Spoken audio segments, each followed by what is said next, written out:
Bayangkan, dunia yang kita kenal hari ini tiba-tiba berubah secara drastik.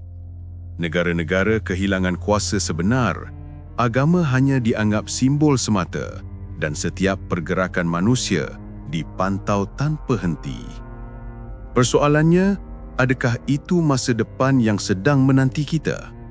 Adakah kita sebenarnya sedang bergerak ke arah sesuatu yang digelar New World Order?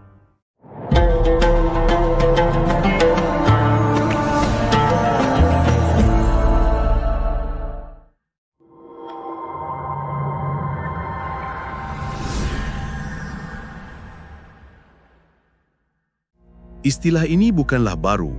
Ia sudah lama disebut oleh pemimpin dan tokoh dunia sejak ratusan tahun lalu.